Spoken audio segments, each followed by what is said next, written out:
Welcome to Book Review with Amao Babajide Samuel. I am encouraged that we're getting a number of feedbacks from our previous episode. We are still at the introductory level where we are reviewing the table of contents of the book. We have successfully reviewed the first 4 principles, and today we'll be reviewing the last 4 principles. We have equally reviewed the first 45 laws that guarantees life or business success. Today we are reviewing the other 55 laws that guarantees life and business success. If you have not watched the previous episode, let me help you out by expressing these principles. The first 4 principles that contains the first 45 law of business success are the law of life, the law of success, the law of business, and the law of leadership. Today we are considering the other 4 principles, which we are going to look into and consider the 55 laws under those principles. I want to believe that you have gotten this book. If you have not, please make sure you do that before the next episode, when we will begin to look at the laws one after the other. It is written by Brian Tracy, the 100 absolutely unbreakable law of business success. And don't forget that you must see yourself, your life, as that business that Brian Tracy is talking about. And understanding these principles would help shift your life philosophies so that you, going from here, can begin to do things rightly. Then you can begin to enjoy the desired results of having a happy and successful life. Life is only worth living when we are succeeding. A failing life is a life full of regret and frustration. So if we want to shift from the bank of the multitude that fails into the space available for only the few that are succeeding, then you must get this book, learn the principle, and practice them, and begin to see the effect of those principles transforming your life from being a failure into a success. So I'm glad to welcome you. Let's go into what we have in the book. So where are we? Chapter 5, which is the law of money. That is the 5th law. Money, I wanted to say money is the principal thing. But, there's this lovely quote that says that money answereth all things. The only thing that money doesn't have capacity to answer to is humans. All right? In as much that it's a thing, money can solve any problem. Money can do all things, okay? It can answer all things as long as it's a thing. The only thing that God doesn't have money capacity to rule over is you and myself, okay? So He gave us control over money and not money control over us. But you see, you must equally understand the principles that governs money for you to be able to have control over it. All right, many of us, we see money as a raw cash, but there are more to what money is than what meets the eye. So I love this chapter, the law of money. Now, what are the principles that governs the law of money? Number 1, the law of abundance. Okay? Number 2 is the law of exchange. Money is value. All right? And the value of money can only flow to you when there is an exchange. So you must exchange your value out to be able to attract money to yourself. There is no reason why money should be in your hand when you are not giving out values for people or to people. So you must understand the law of exchange. Then there is a law of capital. I wouldn't know if I should call this the law of seed. All right? Because many of us have eaten up our capital and expecting that the generous good luck of life will happen to us someday that will make us wealthy. When a farmer eats up his entire harvest, he doesn't have a seed to plant in the next season to give him more harvest. So you see, for you to have control over money, you must understand the law of capital. You must know that your seed should be separated from your harvest. Another law is the law of time perspective. Wealth is not built in a day.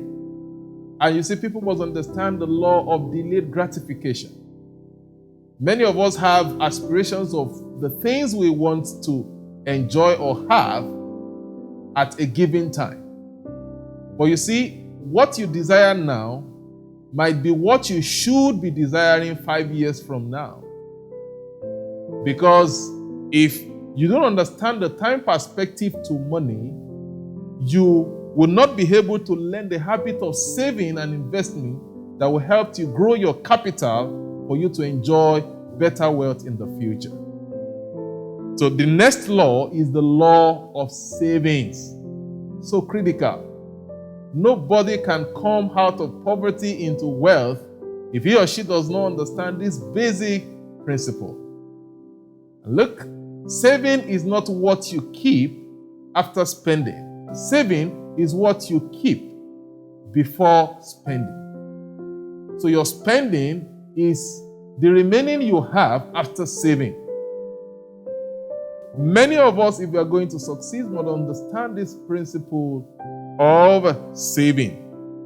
The law of conservation. To grow wealth, to have mastery over money, you must be conservative. You must be conservative in spending. You must be frugal. You must not be a spendthrift. You must not be an impulse buyer. Okay? There's a law of conservation. I like this law, which is the Pakistan's law. And what does the law say? The law says that expenses would always grow up to meet income. So when your income is increased, naturally your taste and desires would increase. And in just a space of months, your expenses will grow up to meet that income, such that you begin to think that that income is not sufficient enough again. So there must be a perfect understanding of this principle called the Pakistan law so that you can gain mastery over the usage of your money. Another law is the law of three. There are three things you must learn to do with money. You must learn to make money. You must learn to manage money. And you must learn to multiply money. Those are the laws of the three for money. The three M's of money. You must learn to manage it. You must learn to make it. You must learn to multiply it. The next law is the law of investment or investing. You don't just save, you save to invest. That is the principle. And when you are investing, knowledge is required. For those of us that have been privileged to read Rich Dad, Poor Dad, or The Richest Man in Babylon, you must have come across the story of this man that saved for a period of time, and just because he loved gold, he gave the entire savings he had to a carpenter who was going on a journey so that he can help him buy gold while he's coming back. And you know what? The carpenter squandered his money. Knowledge is important when it comes to investment. Many people have put their money in money doubling schemes, the likes of the MMM and all the likes. And of course, many of our fingers have been burned because we have failed to understand that we need and require knowledge when we're investing. So we're going to learn about the law of investing. When we have the law of compounding interest. What an interesting thing. All right? When you save or you invest, you must understand the cumulative capacity of that investment. And you must desist from quickly taking out your interest or eating up your profits.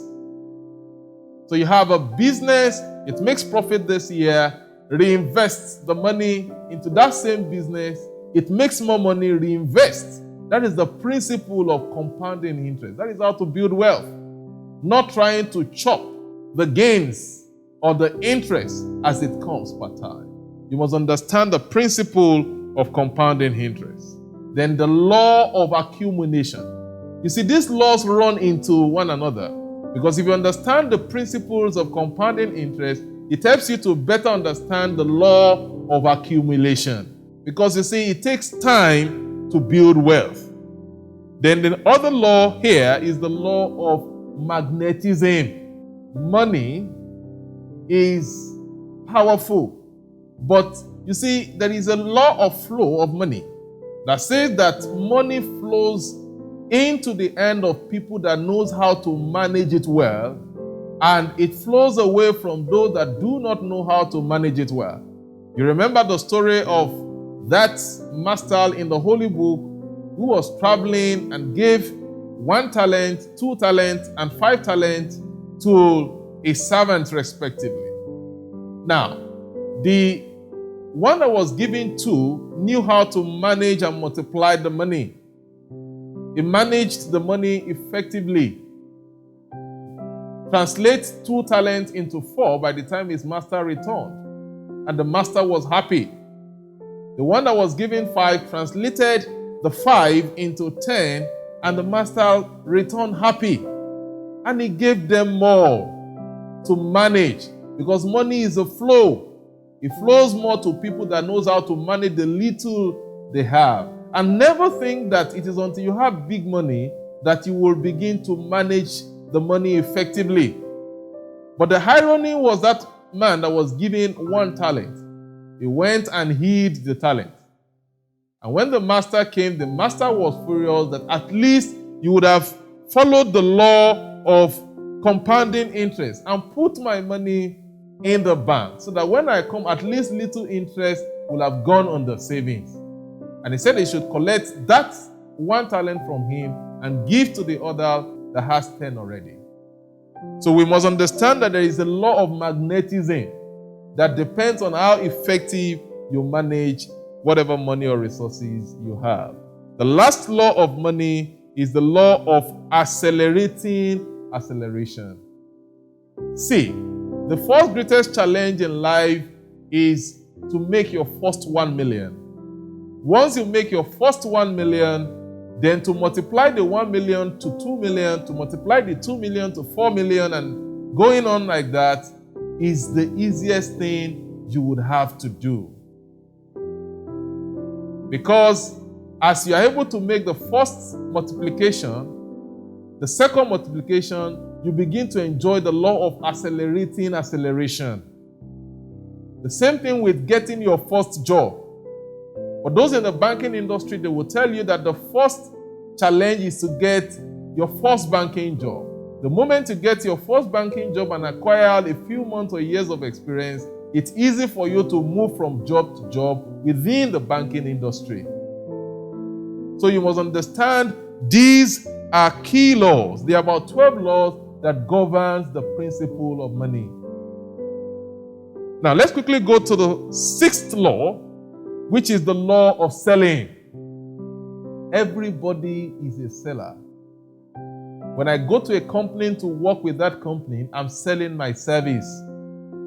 Okay? If I go, whatever it is you do, you are selling one thing or the other. You're either selling knowledge, or you're selling service, or you are selling product, or you are selling one thing to someone because you are providing something to meet the need of someone around you. That is what selling is all about. So if you are going to be successful with your life and with business, according to Brian Tracy, you must understand the principle of the law of selling. And under this principle, we have the law of sales. You must know how to sell. Well, I've learned to reduce how I use that word that I'm not a good salesperson. Of course, I know what I mean when I tell people that. but you must be a good salesperson. The second law is the law of determination. All right? If you meet people that are aggressive in marketing, they are determined people. You say no to them, they come back to you tomorrow. You say no to them, they come back to you next tomorrow until you make a decision to buy. Not necessarily because you need that product, but because of their determination. So, the law of selling anchors on the principle of determination. There is also the law of need. The law of need. You don't sell what people want, you sell what they need.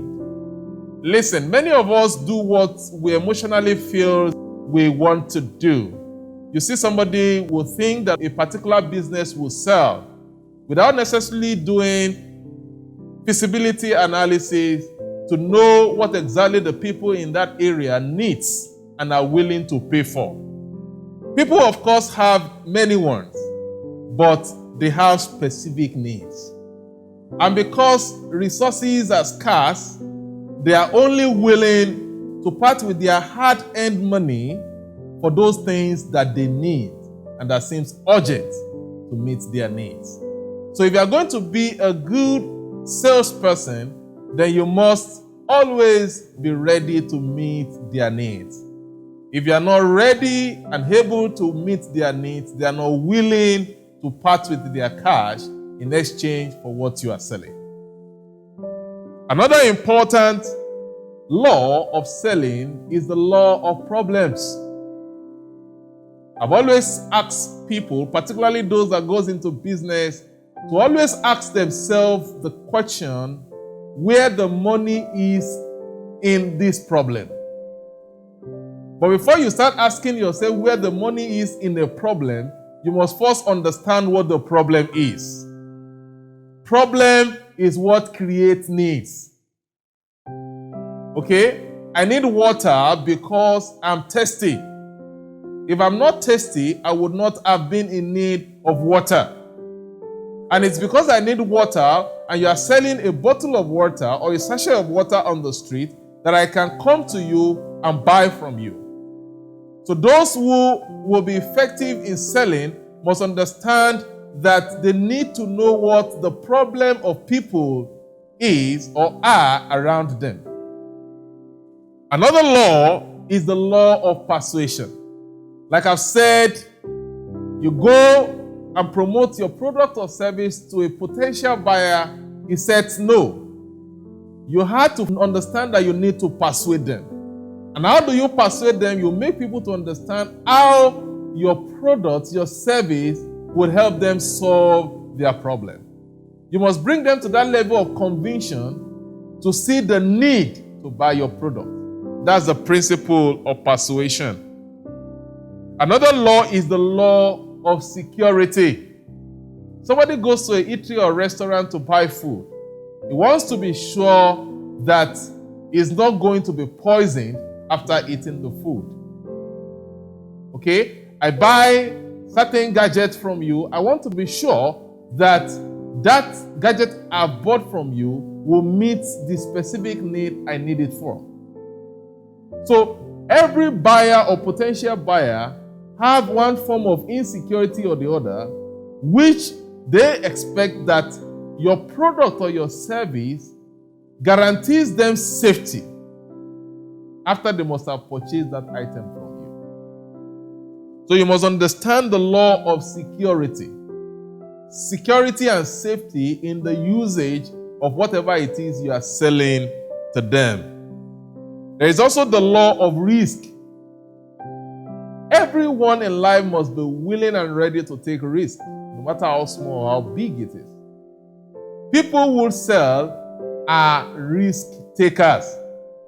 Okay? You can imagine a vendor buys a crate of apple and knows that he or she must sell that crate of apple within 5 days, otherwise the apple will begin to spoil.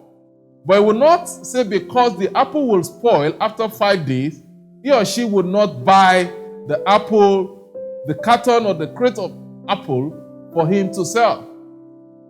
So the vendor would take that risk, buy that apple maybe that contains about 50 different pieces of apple, and will begin to make aggressive move to sell that apple, not the 50 pieces at a time, but one after the other until the 50 apples are being sold before it begins to spoil.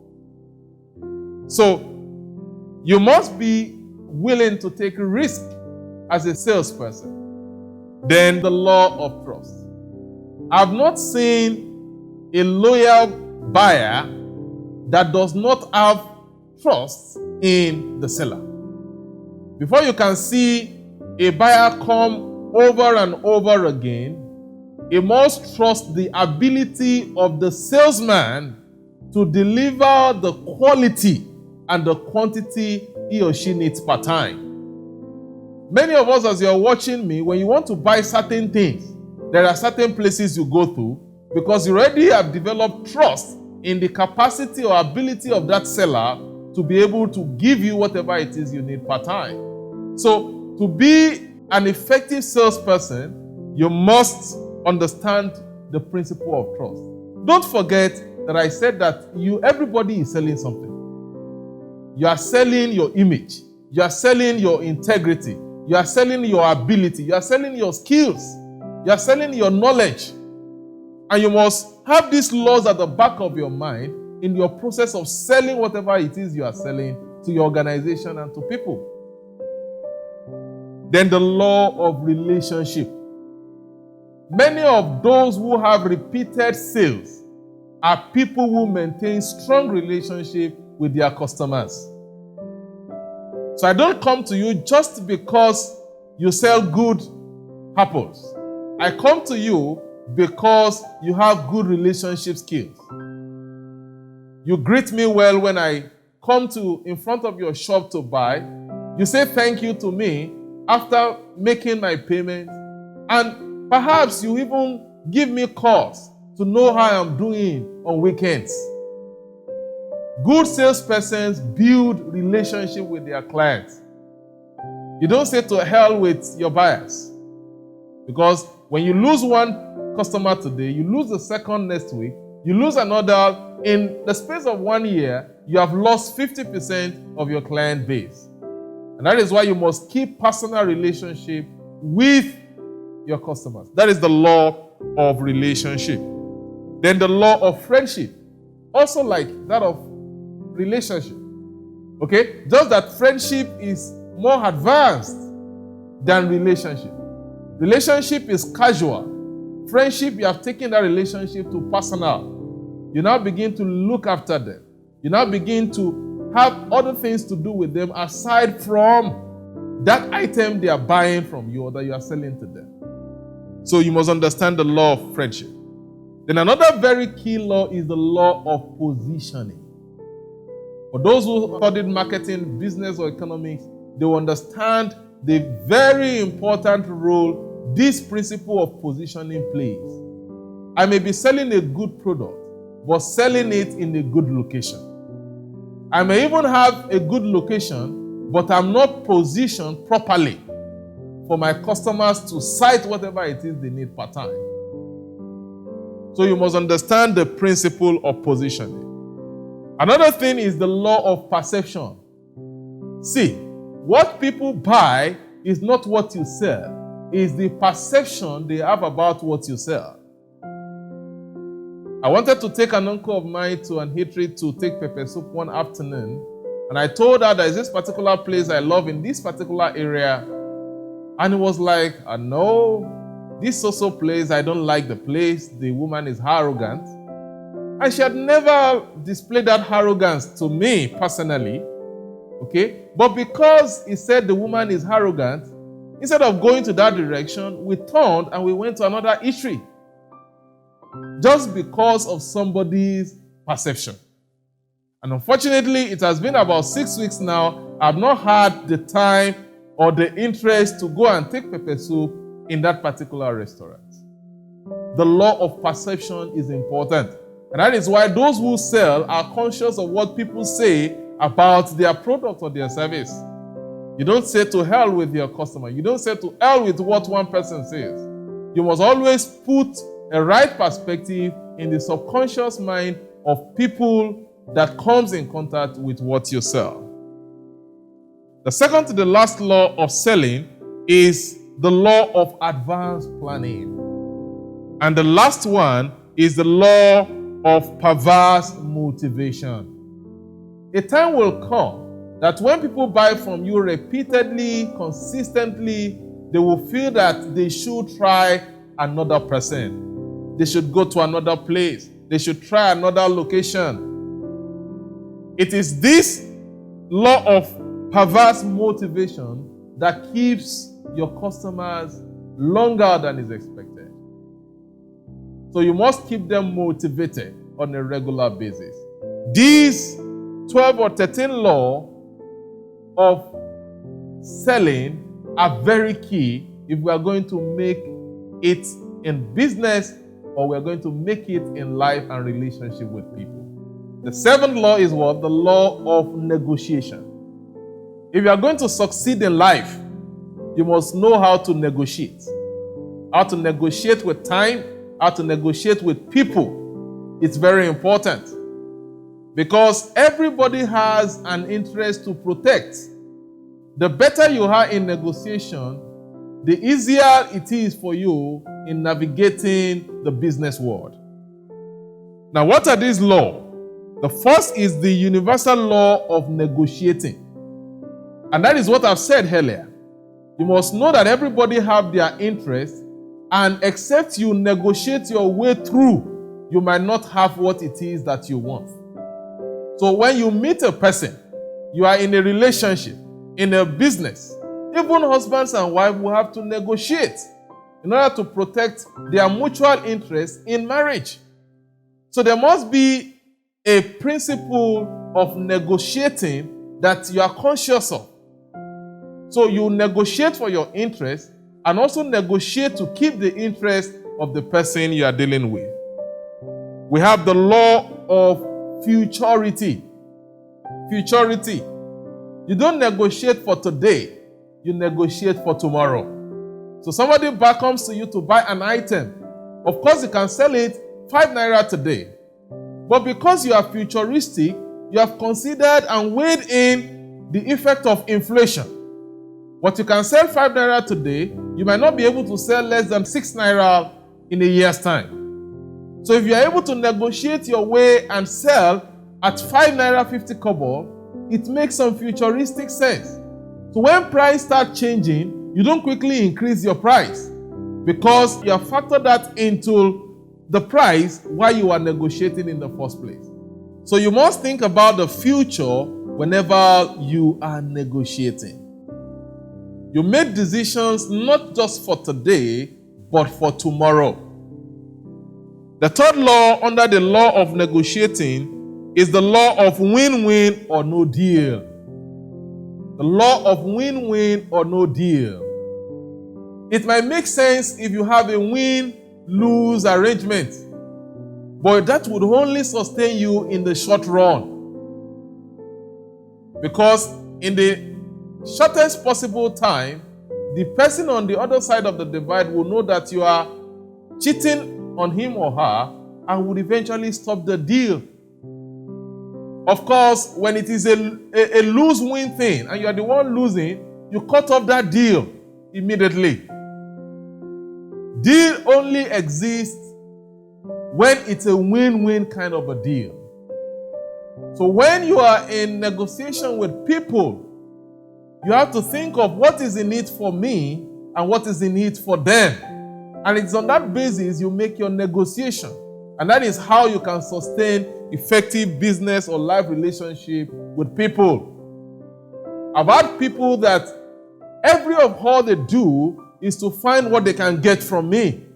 So what I do is after servicing their needs for a short period of time, I begin to create a fence to reduce my frequency of relationship with them because I'm not gaining anything from that relationship. Rather, they are the ones that are gaining from it.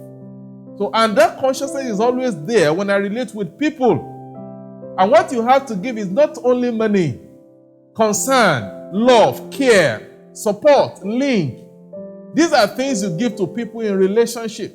So what we are saying basically is that the law of win-win considers not only you, but consider people you are dealing with. Then we have the law of unlimited possibilities. When you are negotiating, you think outside of the box. You don't limit your scope of thinking in negotiation. You think of unlimited possibilities so that you can have a number of options that you would be making decisions from.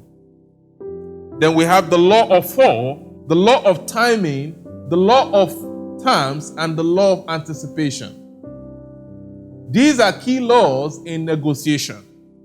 Another law under negotiating is the law of authority. You must be authoritative in whatever you are negotiating on, or whatever tool you are negotiating with. You must have the knowledge base that gives you authority to effectively negotiate with the other party. We have the law of reversal, the law of greater power, the law of desire, the law of reciprocity, and the walk-away law. When you discover that the negotiation is going to pay the other party and going to put you at the receiving end, you must understand that you have the power to walk away. It's not a must. Okay? It's not a must to take a job if it's not going to pay you in the long run. It's not a must to rent a house if you will not be able to afford it in the future. It's not a must for you to go and see a friend if you don't have the resources to transport you to his place and to bring you back. So sometimes there's a need for you to walk away from some negotiation if it's not going to pay you. And the last law there is the law of finality.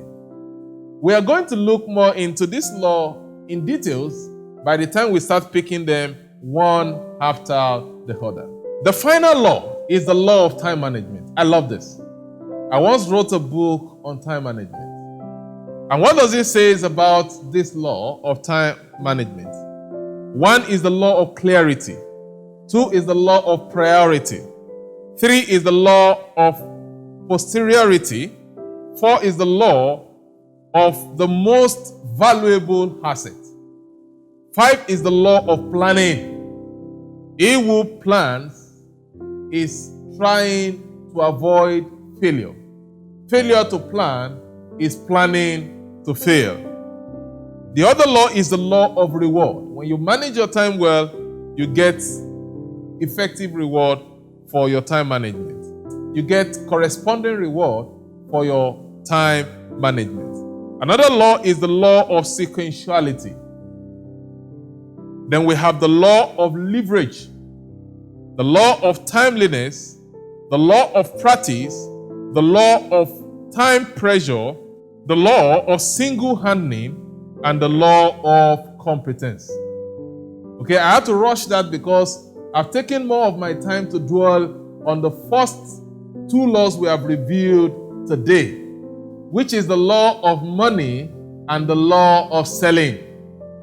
Okay, so you will notice that I've had to rush the review of the table of content for the law of negotiating and the law of time management, because we would have time to look at these 100 laws one after the other. So remember that there are 8 principles. The law of the principle of life, the law of the principle of success, the law of the principle of business, the law and the principle of leadership, the law and the principle of money, the law and the principle of selling, the law and the principle of negotiating, and the law and the principle of time management. I can assure you that you are going to enjoy our time reviewing this book together, The 100 Absolutely Unbreakable Law of Business Success. I'm guaranteed that it's going to be a mind-shifting experience after yourself and myself might have fully gone through the content in this book, because it's going to shift your perception, it's going to shift your understanding, and it's going to shape your mindset going forward. So I look forward to seeing you in the next episode where we'll start with the law of cause and effect. Till then, please enjoy the rest of your day.